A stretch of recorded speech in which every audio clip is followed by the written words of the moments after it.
จริงๆแล้วการภาวนานะไม่ใช่เรื่องยากอะไรหรอกนะถือศีลห้าไว้แล้วก็คอยรู้สึกตัวไปให้จิตใจอยู่กับตัวเองจิตใจที่ดีที่สุดนะที่เหมาะกับการภาวนามากที่สุดนะคือจิตธรรมดานี่เองจิตของมนุษย์ปกตินะมนุษย์แปลว่าผู้มีใจสูงจิตของมนุษย์มันดีอยู่แล้วมันผ่องใสนี่เราไปเผลอขาดสติเราปล่อยจิตใจนะตามกิเลสไปอยากดูก็วิ่งไปดู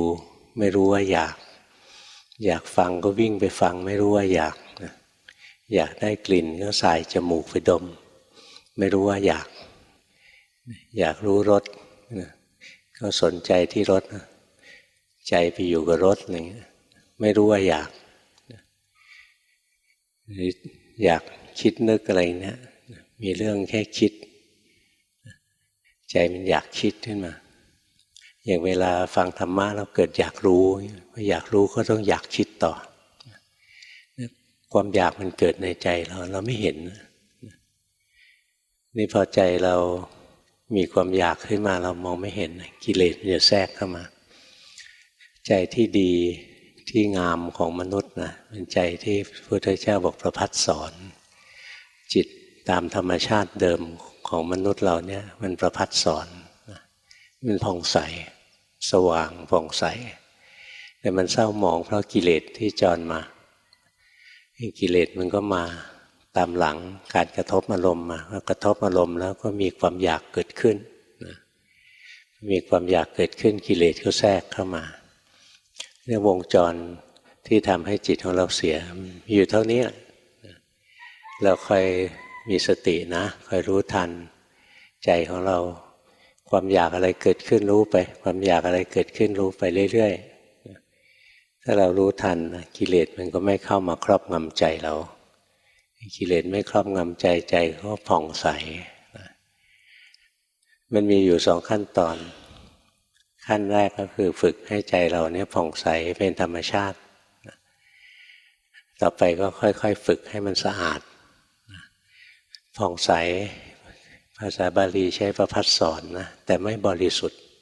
คนละคำกันนะระหว่างประภัสสรกับบริสุทธิ์นะปาริสุทธินะจิตธรรมชาติของเราเนี่ยมันผ่องใสเวลาที่กิเลสยังไม่มาแต่มันไม่บริสุทธิ์หรอกมันโง่มันยังไม่รู้ความจริงคืออวิชชายังแทรกอยู่ในจิตอยู่อย่างเวลาเราคิดถึงกายร่างกายเรารู้สึกไหมนี่กายเรา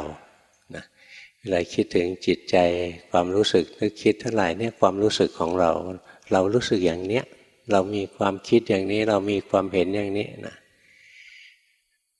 มันมีความเขลาอยู่ในที่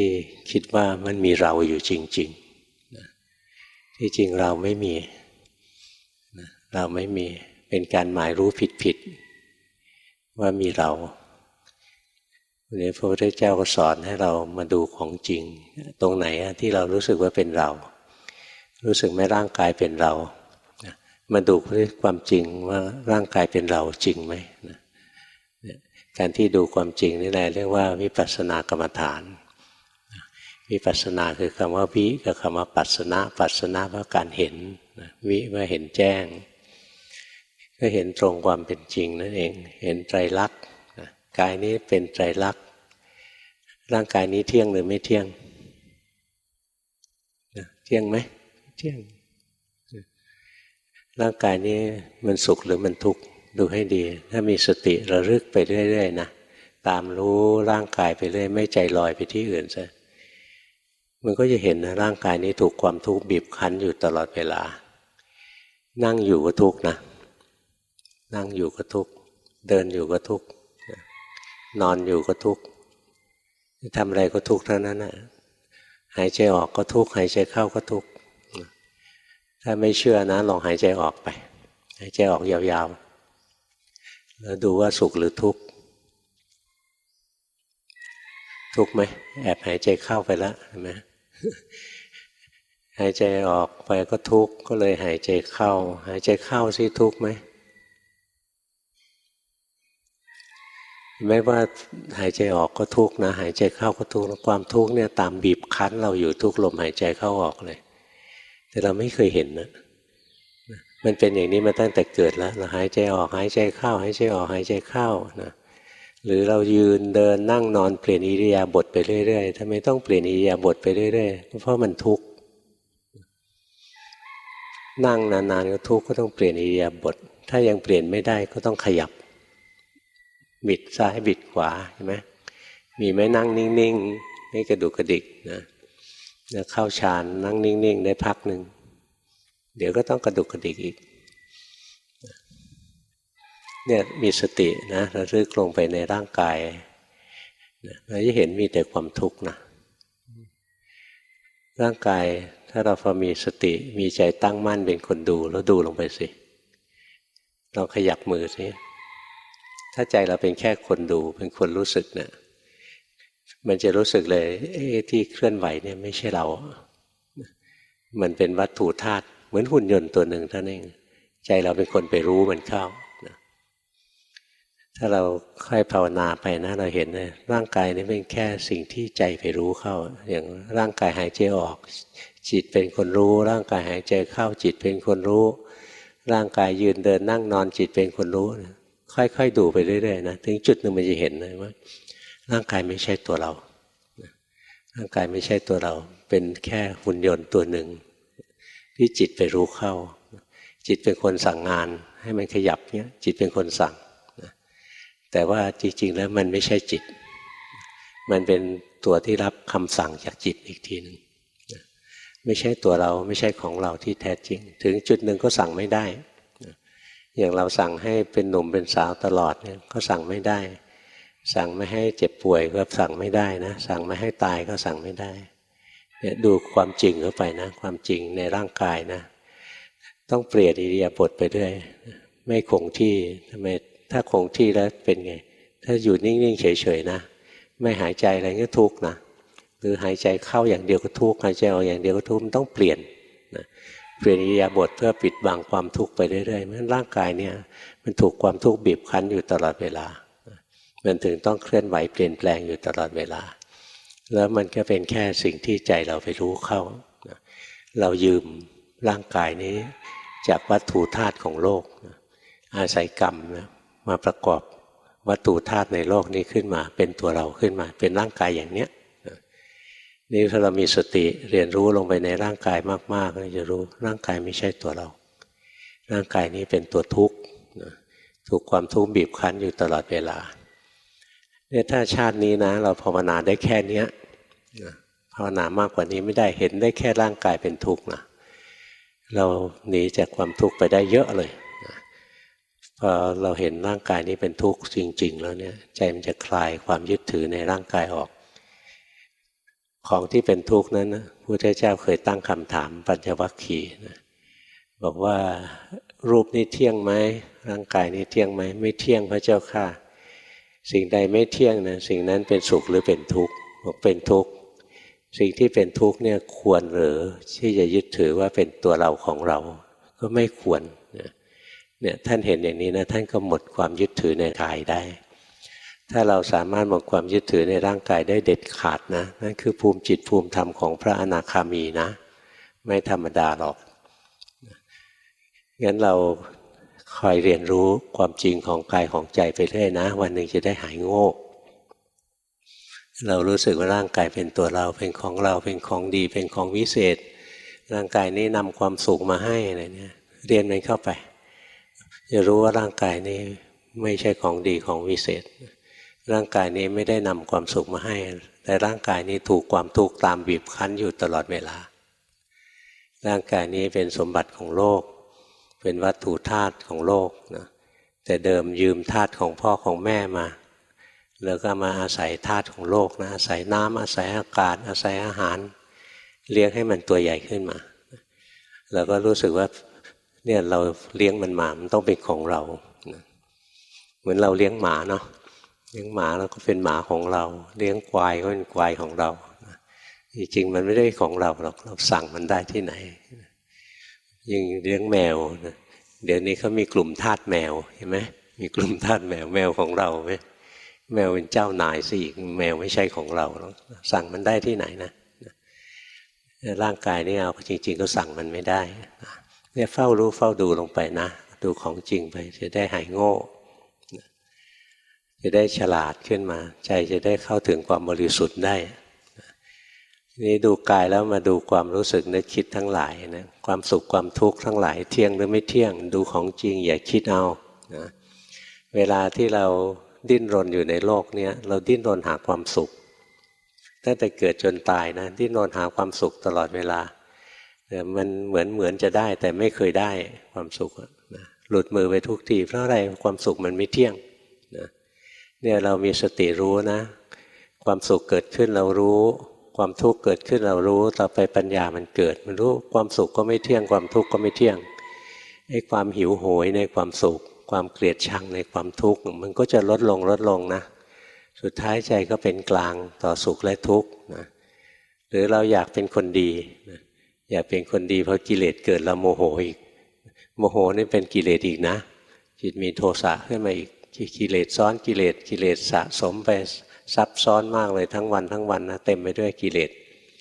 เนี่ยเรามีสติตามรู้ไปนะจิตไปมีราคะขึ้นมาก็รู้นะจิตมีโทสะก็รู้จิตหลงไปก็รู้จิตฟุ้งซ่านก็รู้จิตหดหู่ก็รู้นะจิตลังเลสงสัยก็รู้จิตเป็นยังไงคอยรู้ไปเรื่อยๆต่อไปเราจะเห็นเลยว่าจิตทุกอย่างแหละไม่เที่ยงหรอกนะอย่างบางทีอยู่บ้านอยากฟังธรรมก็มาถึงวัดมาฟังได้นิดเดียวเนี่ยอยากไปกินข้าวแล้วได้กลิ่นอาหารนะไอ้ความอยากฟังธรรมหายไปแล้วนะเนี่ยถ้าเรามีสติตามระลึกไปเราจะพบว่ามีแต่ของไม่เที่ยงนะกระทั่งการอยากฟังธรรมนะอยากดีก็ไม่เที่ยงนะดูไปเรื่อยๆบางทีก็สังเกตไปนะบางคนเคยอกหักเนี่ยไอ้คนเนี้ยมันหลอกเราหรือนางคนเนี้ยมันหลอกเรานะไม่ได้รักเราจริงหรอกมันหลอกเราเอาเงินเราอะไรเงี้ยเราตั้งใจแล้วต่อไปนี้จะเลิกรักแล้วยายคนนี้ไม่เอาแล้วพอเขามาเอาซ้อหน่อยก็รักอีกแล้วเนี่ยใจมันสั่งไม่ได้หรือผู้หญิงนะเจอผู้ชายนิสัยไม่ดีนะแต่ว่าชอบเขาอะไรเงี้ยก็คิดว่าไปแต่งกับเขาแล้วจะได้ไปปรับนิสัยเขานี่เป็นความโง่ของผู้หญิงนะเป็นความโง่ของผู้หญิงเลยคิดว่าจะไปเปลี่ยนผู้ชายได้ส่วนผู้ชายก็โง่นะคิดว่าผู้หญิงจะไม่เปลี่ยนนะเนี่ยพอหวังว่าจะไปเปลี่ยนเขาได้สุดท้ายความจริงมันก็พบมาบังคับเขาไม่ได้เปลี่ยนเขาไม่ได้หรอกนะเพราะฉะนั้นจากเคยรักก็เปลี่ยนเป็นไม่รักเนี่ยสังเกตดูใจ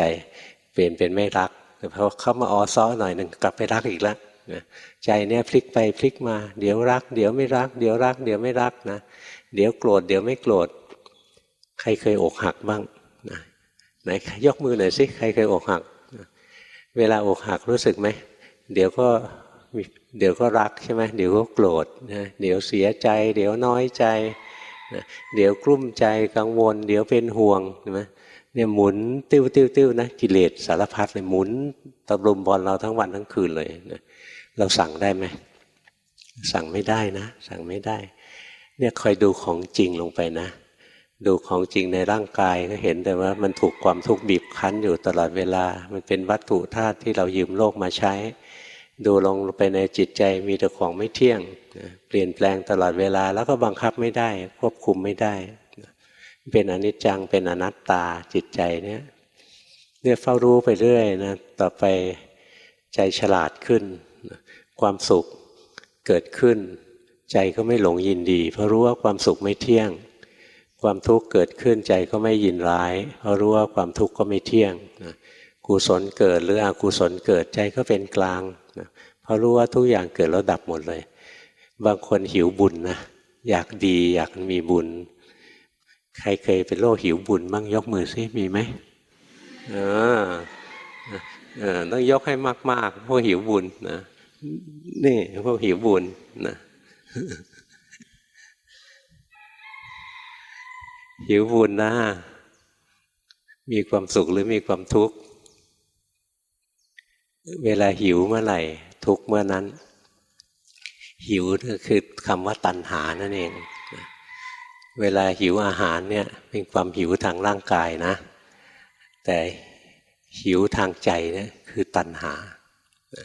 ใจมันมีตัณหามีความอยากขึ้นมาทุกคราวที่ความอยากเกิดนะความทุกข์จะเกิดทันทีที่ความอยากเกิดนะความทุกข์จะเกิดคนที่ไม่เคยปฏิบัติเนี่ยเขาจะไม่รู้หรอกความจริงข้อเนี้ยเขาจะคิดว่ามีความอยากเกิดเนี่ยความทุกข์ยังไม่เกิดแต่ถ้าไม่สมอยากถึงจะมีความทุกข์เนี่ยคนทั่วๆไปมันรู้สึกได้แค่เนี้ยอยากจีบสาวนะได้ไปจีบแล้วเขาโอเคเนี่ยไม่ทุกข์ความจริงสังเกตเอาทันทีที่ความอยากเกิดขึ้นความทุกข์จะเกิดทันทีทุกครั้งที่ความอยากเกิดขึ้นเนี่ยจิตจะถูกบีบคั้นจิตจะต้องดิ้นรนนะถูกบังคับนะให้ไปทำอย่างนี้สิเพื่อจะได้สมอยากไปทำอย่างนี้สิจะได้สมอยากอย่าทำอย่างนี้สิจะได้สมอยากมันจะสั่งตลอดเวลาเลยนะตัวอยากเนี่ยเพราะฉะนั้นตัวตัณหาตัวอยากเนี่ยมันสั่งให้จิตเราทำงานนะมันสั่งให้จิตเราทำงานตลอดเวลาจิตเนี่ยตกเป็นขี้ข้าของตัณหานะตกเป็นทาสโดยที่เราไม่รู้เลยตั้งแต่เกิดมานะบางคนหยิ่งพยองนะว่าไม่มีใครสั่งเราได้แต่ความจริงถูกตัณหาสั่งอยู่ทั้งวันทั้งคืนแต่ไม่เคยเห็นมันน่าอาณาจใจนะเรานึกว่าเราเป็นตัวของตัวเองที่แท้ไม่ใช่ตัวของตัวเองเราเป็นลูกน้องของกิเลสรุ่นน้องของตัณหาเนี่ยเรียนรู้มันเข้าไปนะจะเห็นเลยมันน่าเบื่อหน่ายน่าเอื่อมละอานะไม่ใช่ของดีไม่ใช่ของวิเศษนะจิตใจเนี้ยนะอุตส่าห์หาอะไรต่ออะไรมาตอบสนองมากมายมีความสุขขึ้นมาแวบเดียวความสุขก็หายไปอีกแล้วนะความสุขไม่เที่ยงเราอยากได้ความสุขที่เที่ยงรู้สึกไหมว่าเราอยากได้ความสุขที่คงที่ทำไมบางคนไปเสียสตังค์ผ่อนบ้านตั้งนานนะเป็น10 ปี20 ปีกะว่าได้บ้านมาแล้วจะมีความสุขหรือไหมความสุขไม่ถูกใครเขาไล่ที่อีกต่อไปแล้วมีบ้านของตัวเองอยู่ปรากฏว่าผ่อนยังไม่ทันจะเสร็จเลยบ้านพังแล้วนะอยู่ไม่ได้แล้วเนาะหรือโดนรถไฟฟ้ามาหานครมันมาหานครไม่เป็นไรมันมาหาบ้านเราเนี่ยเดือดร้อนนะเนี่ยมันไม่ได้อย่างที่ใจต้องการใช่ไหมความอยากนะหลอกให้เราดิ้นรนเพื่อจะได้ความสุขที่ถาวรมาแต่สุดท้ายความสุขไม่เคยถาวรความสุขไม่เคยถาวรความสุขไม่เที่ยงไปดูของจริงนะว่าที่หลวงพ่อบอกเนี่ยจริงหรือไม่จริงความสุขเที่ยงไม่เที่ยงเราหิวความสุขกันแทบตายใช่ไหมใจมันหิวมันมีตัณหามันอยากได้รูปเพราะอะไรเพราะได้รูปนี้มาแล้วจะมีความสุขอยากได้ยินเสียงอย่างนี้เพื่อจะมีความสุขอยากได้กลิ่นอย่างนี้เพื่อจะมีความสุขอยากได้รสอย่างนี้เพื่อจะมีความสุขอยากมีสิ่งสัมผัสร่างกายแบบนี้เพื่อจะมีความสุขอยากจะคิดนึกได้อารมณ์แบบนี้ที่จะมีความสุขบางคนต้องบิ้วอารมณ์รู้สึกไหมต้องบิ้วฟังเพลงศัพท์สมัยใหม่เรียกไม่ถูกแล้วอะไรฟินอะไรฟังเด็กมันพูดแล้วฟังไม่รู้เรื่องแล้วอยากได้ความสุขอ่ะอยากได้ดิ้นรนหาแทบตายเลยอยากฟังเพลงเงี้ยนะฟังไปเรื่อยๆเอาไหมเมื่อก่อนตอนที่ตูนมันวิ่งอ่ะเพลงอะไรฮิตนะชื่ออะไรนะแสงสุดท้ายตอนนี้ฮิตไหมฮิตแล้วต้องนึกเพลงอะไรปะนะไปดูเพลงฮิตทั้งหลายพอขายซีดีหมดก็หายฮิตแล้วล่ะนะเดี๋ยวก็ลืมแล้วดูเนี่ยความสุขนะเสียเงินไปซื้อนะเสียเงินไปซื้อมาฟังแล้วจะได้มีความสุขนะมีความสุขประเดี๋ยวเดียวเอาไปกองไว้เต็มบ้านเลยนะบางคนก็เอาไปผูกท้ายรถนะแกว่งหลวงพ่อเคยเจอนะพระไม่ใช่วัดนี้นะพระวัดอื่นบิณฑบาตนะมีซีดีแปะอยู่ที่ก้นมีสะท้อนแสงกันรถมาชนเนี่ยดิ้นรนหามานะคิดว่าจะมีความสุขสุดท้ายก็เบื่อความสุขนี่ไม่สุขจริงแล้วเนี่ยตลอดชีวิตเราเนี่ยเต็มไปด้วยความหิวเกิดขึ้นเราก็ต้องดิ้นรนเหน็ดเหนื่อยมากมายเพื่อตอบสนอง นะตอบสนองตัณหาตอบสนองความอยากนะแล้วความสุขที่ได้มานั้นสั้นนิดเดียวนะเดี๋ยวก็หายไปแล้วเนี่ยถ้าสติปัญญาเราแก่กล้าเราเห็นนะความสุขเกิดขึ้นในใจอยู่ชั่วคราวแล้วก็หายไปความทุกข์อยู่ชั่วคราวแล้วก็หายไปนะหรือกุศลอกุศลทั้งหลายก็เหมือนกันไม่ต้องไปรักบุญเกลียดบาปหรอกนะแต่ว่าอย่าไปทำบาปก็แล้วกันถ้าทำบาปนั้นจะทุกข์มากขึ้นนะมีโอกาสทำความดีก็ทำไปแต่ไม่บ้าบุญนะหลวงปู่ดูลสอนดีนะบอกว่ามีโอกาสทำบุญก็ทำไปนะถ้าโอกาสผ่านไปแล้วอยู่เฉยๆดีกว่าไม่ต้องดิ้นรนไม่ต้องหิวนะถ้าหิวมากๆโอ้ยลำบากมากบางคนหิวบุญนะวันตรุษจีนจะต้องไหว้พระได้9 วัดหรือไปฝังลูกนิมิตไปปิดทอง9 วัดอะไรไร้สาระที่สุดเลยเหน็ดเหนื่อยมากมายเพราะหวังว่าจะได้บุญไม่ฉลาดตรงที่ความหิวในใจเกิดขึ้นก็มีแต่ความทุกข์เกิดขึ้นแล้วล่ะแล้วตัณหานะมันตัวกิเลสนะไม่ใช่ของดีงั้นกระทั่งอยากจะดีใจก็เร่าร้อนอยากจะดีใจก็เร่าร้อนแล้วทันทีที่ความอยากเกิดใจเร่าร้อนทุกทีแหละไปสังเกตเอาเพราะฉะนั้นถ้าเรามีสติเรียนรู้จิตใจตัวเองอยู่เรื่อยๆเราจะพบว่าทุกคราวที่ความอยากเกิดนะความทุกข์ก็เกิดนะแล้วสภาวะทั้งหลายที่เกิดขึ้นในใจเราเนี่ยล้วนแต่ไม่เที่ยงความสุขความทุกข์ก็ไม่เที่ยงอย่างเวลาคิดถึงความสุขนะก็อยากได้ความสุขมาความอยากก็เกิดพอความสุขเกิดขึ้นมาแล้วก็อยากให้ความสุขอยู่ตลอดกาลซึ่งมันก็อยู่ไม่ได้เวลาความทุกข์เกิดก็อยากให้ความทุกข์หายเห็นไหมตัวอยากเนี่ยตัวร้ายมากเลยแทรกแซงในทุกปรากฏการณ์เลยพอความทุกข์เกิดก็อยากให้ความทุกข์หายพอความทุกข์หายไปแล้วก็อยากให้มันไม่มาอีกกลัวมันมาอีกเนี่ยใจเต็มไปด้วยความอยากนะดิ้นไปเรื่อยหาความสุขไม่ได้ใจนี้ไม่เคยสงบเลยเนี่ยใจถ้าเราฝึกไปเรื่อยนะเรียนรู้ความจริงไปเรื่อยทุกอย่างนะความอยากทุกอย่างไร้สาระนำความทุกข์มาให้นะเรียนรู้ลงไปแล้วทุกสิ่งทุกอย่างในชีวิตเรานะไม่ว่าร่างกายหรือจิตใจเนี่ยมีแต่ของไม่เที่ยงมีแต่ของที่ถูกบีบคั้นนะมีแต่ของที่บังคับไม่ได้ไม่ใช่ตัวเราเรียนรู้ลงไปเรื่อยๆสุดท้ายอวิชชาคือความไม่รู้ความจริงนะถูกทำลายไม่รู้ทุกข์นั่นแหละนะไม่รู้ทุกข์นั่นแหละถูกทำลายไปมันรู้ความจริงแล้วกายนี้ทุกข์ใจนี้ทุกข์นะกายนี้ไม่เที่ยงใจนี้ไม่เที่ยงกายเป็นอนัตตาใจเป็นอนัตตาเนี่ยเห็นจนกระทั่งใจมันเบื่อหน่ายคลายความยึดถือลงไปนะเพราะฉะนั้นมันจะหมดความอยากจะไม่เกิดขึ้นอีกทุกวันนี้ที่มีความอยากเพราะอะไรเพราะเรามีความไม่รู้อยู่เราไม่รู้ความจริงว่ากายนี้คือทุกข์ใจนี้คือทุกข์เรียกว่าไม่รู้ทุกข์ไม่รู้อริยสัจตรงที่ไม่รู้ทุกข์เนี่ยมันทำให้ตัณหาเกิดเราไม่รู้ว่ากายนี้คือทุกข์เราก็ยังหวังเกิดความอยากจะให้ร่างกายนี้มีความสุขเกิดความอยากที่จะให้ร่างกายไม่ทุกข์เนี่ยเพราะความไม่รู้นะถ้าเรารู้แจ่มแจ้งแล้วกายนี้คือตัวทุกข์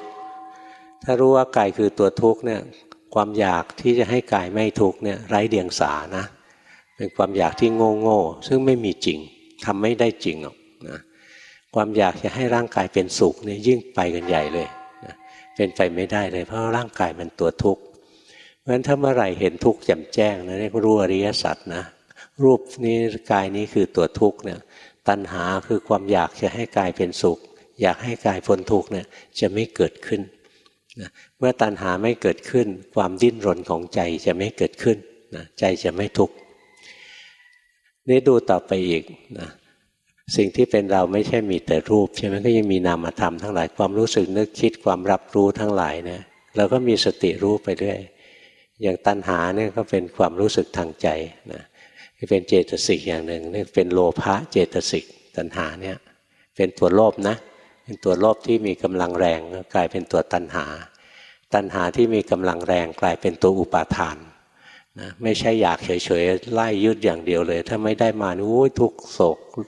เศร้าโศกเสียใจมากเลยนะมันกิเลสตระกูลเดียวกันนะตัวโลภตัวตัณหาตัวอุปาทานกิเลสตระกูลเดียวกันนะ เนี่ยเราดูลงไปความอยากเกิดทีไรนะความทุกข์ก็เกิดทุกทีถ้าเห็นอย่างนี้เห็นความจริงแล้วนะโว้ยตัวตัณหานี่นำความทุกข์มาให้ใจมันจะเริ่มคลายความอยากออกนะจะรู้สึกความอยากไม่ใช่ของดีหรอกไม่ใช่ต้องตอบสนองมันเรื่อยๆไปนะตอบสนองมันเท่าไหร่มันยิ่งสั่งงานเร็วเท่านั้นนะตอบสนองเรื่องนี้ปุ๊บเรื่องใหม่มาแล้วสั่งอีกแล้วนะตลอดเวลานะความอยากไปดูความอยากนะนำความทุกข์มาให้แต่ว่าความอยากไม่ได้น่ากลัวจริงหรอกความอยากเขาไม่เที่ยงมีไหมความอยากที่เที่ยงเมื่อกี้อยากฟังเพลงแสงอะไรนั่นนะ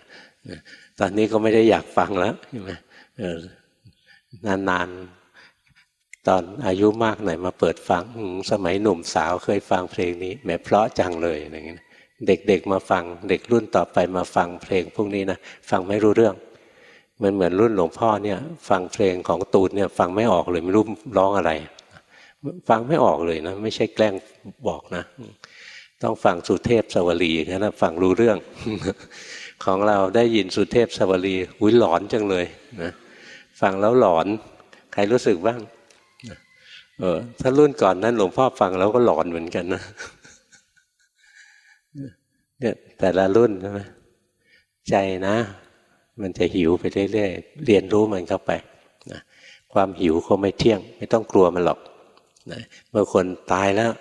เกิดตัณหาทีไรความทุกข์เกิดทุกทีเลยแล้วจะทำยังไงห้ามตัณหาไม่ให้เกิดก็ห้ามไม่ได้ก็ห้ามไม่ได้สิเพราะมันเป็นอนัตตาแต่อย่าตกใจตัณหาก็ไม่เที่ยงเหมือนกันเวลาเรามีความอยากเกิดขึ้นนะสมมติเราอยากซื้อมือถือใหม่มือถือเก่าเราก็ยังดีอยู่หรอกแต่อยากได้ใหม่เพราะของคนอื่นก็มีนะถ้าไม่มีเดี๋ยวล้าสมัย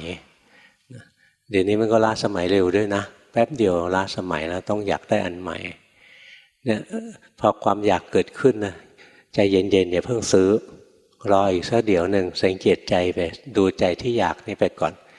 มันจะเห็นนะความอยากเนี่ยเกิดขึ้นตั้งอยู่แล้วก็ดับไปเดี๋ยวก็ดับนะพอดับไปเผลอๆไปนะหรือบางทีเราไม่ทันเห็นนะเรามัวแต่ไปคิดเรื่องอื่นความอยากได้มือถือหายไปเรามัวแต่ไปคิดเรื่องอื่นเราไปอยากเรื่องอื่นนะความอยากเนี่ยก็ไม่เที่ยงนะความอยากก็ไม่เที่ยงแต่ถ้าความอยากหายไปเพราะมัวไปอยากเรื่องอื่นอย่างนี้ไม่ใช่วิปัสสนานะ อันนั้นไม่ใช่วิปัสสนานะนั้นหมูหมากาไก่มันก็ทำเป็นอย่างเราจะเอาข้าวไปให้หมากินเนี่ยหมากำลังอยากจะกินข้าวนะนี่หมาของเราเนี่ยนิสัยเจ้าชู้เหมือนเราอย่างเงี้ยนะเห็นตัวเมียมากำลังจะกินข้าวแล้วเฮ้ยตัวเมียมาวิ่งไปหาตัวเมียแล้วมันลืมอยากกินข้าวนะไอ้อย่างนี้ไม่ใช่วิปัสสนานะถ้าวิปัสสนาเนี่ยเราดูไปใจเราอยากขึ้นมาเนี่ยเรารู้ทันเราจะเห็นในความอยากนะแรงแล้วก็ค่อยลดลงไปแล้วก็หายไปนะเกิดแล้วดับไปเกิดแล้วดับไปอย่างนี้เรียกว่าวิปัสสนาไปดูอย่างนี้นะไม่ใช่เปลี่ยนความอยากไปเรื่อยๆแล้วบอกความอยากไม่เที่ยงอย่างนี้ใช้ไม่ได้นะไปดูของจริงที่เกิดในใจเราตัวมันนี่แหละนะความอยากอันนี้แหละไม่คงที่เกิดแล้วก็ดับเกิดแล้วก็ดับนะอยากได้มือถือเนี่ยดูเข้าไปเลยใจอยากได้มือถือใหม่นะก็จะเห็นในความอยากเกิดขึ้นแล้วก็ดับไปนะเนี่ยดูไปเรื่อยๆนะฝึกตัวเองอย่าตอบสนองมันอย่างเดียวไหนมันก็สั่งงานเรามาตลอดชาติแล้วสู้มันบ้างนะสู้มันบ้างเพื่อวันหนึ่งเราจะได้อิสรภาพเราจะปลดแอกตัวเองได้นะจะขจัดไอ้เจ้านายโหดร้ายตัวนี้ทิ้งได้เจ้านายทั้งหลายในที่มนุษย์มีเนี่ยยังไม่โหดร้ายเท่าตัณหานะตัณหาเนี่ยใช้เราตั้งแต่เกิดจนตายเลยใช้ทั้งวันเลยเดี๋ยวไปสังเกตนะสังเกตใจตัวเองว่า5 นาทีเนี่ยอยากกี่ครั้งมีไหมเจ้านาย5 นาทีมอบงานให้50 เรื่องเงี้ยไม่มีหรอกนะแต่ว่าตัณหาเนี่ยมันทำได้นะนาทีหนึ่งหลายเรื่องนะเดี๋ยวอยากโน่นเดี๋ยวอยากนี่นะอยากสารพัดอยากเลยนะอาการของความอยากเช่นอยากได้มาอยากให้คงอยู่อยากให้หายไปอาการของความอยากนะอยากได้มาเรียกว่ากามตัณหาอยากให้คงอยู่นะเรียกว่าภาวะตัณหาอยากให้หายไปเรียกวิภาวะตัณหาอยากอะไรบ้างอยากได้6 อย่างอยากได้รูป อยากได้เสียงอยากได้กลิ่นอยากได้รสอยากได้สัมผัสทางกายอยากได้อารมณ์ทางใจที่ดีที่พอใจความอยากมีอยู่เท่านี้เองแต่หลอกเราได้ทั้งชาตินะมีเรื่องแค่นี้เองนะเรียนรู้ลงไปสิความอยากเห็นรูปเนี่ยเราเห็นรูปนะรูปนี้สวยอยากได้มาอยากได้มาแล้วก็อยากให้คงอยู่ถ้าพอไปเห็นรูปนี้ไม่พอใจไม่สวยไม่งามไม่ถูกใจเช่นรูปหน้าศัตรูเราเห็นศัตรูเราเดินมาอยากให้มันตายไปอยากให้มันหายไปอยากให้มันหมดไปตัวนั้นวิภวตัณหาเพราะฉะนั้นอยากในรูปในเสียงในกลิ่นในรสในโผฏฐัพพะในธรรมารมณ์แล้วก็แต่ละช่องเนี่ยอยากได้3แบบรวมแล้วมีเท่าไหร่ละ18ตัวเองมีเท่านี้แหละถ้าดูตัณหานะมี18อย่างเท่านั้นเองอยากให้ได้รูปอย่างนี้อยากให้รูปอย่างนี้คงอยู่อยากให้รูปอย่างนี้หายไปอยากได้เสียงอย่างนี้อยากให้เสียงอย่างนี้คงอยู่อยากให้เสียงอย่างนี้หายไปอยากให้อารมณ์ทางใจอย่างนี้ได้มานะเช่นมีอารมณ์มีความสุขอยากให้อารมณ์มีความสุขได้มาอยากให้มันคงอยู่อยากให้มันหายไป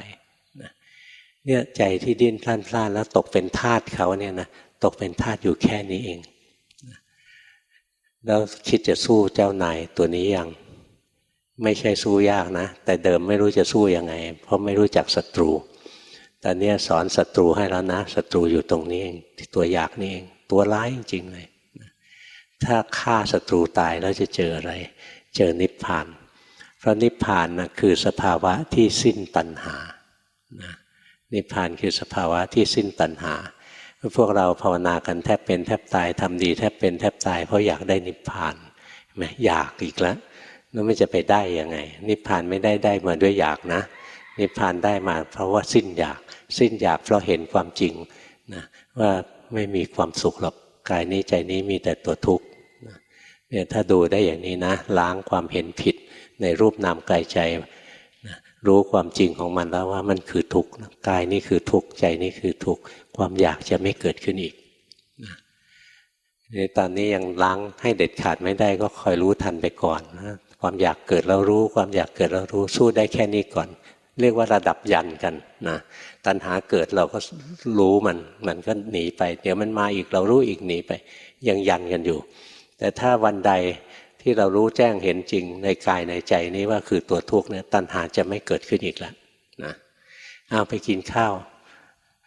แล้วไปดูนะ5 นาทีจะอยากกี่ทีเดี๋ยวมาส่งกันบ้านนิมนต์เลยครับไม่ยากเห็นไหมบอกแล้วเรียนกรรมฐาน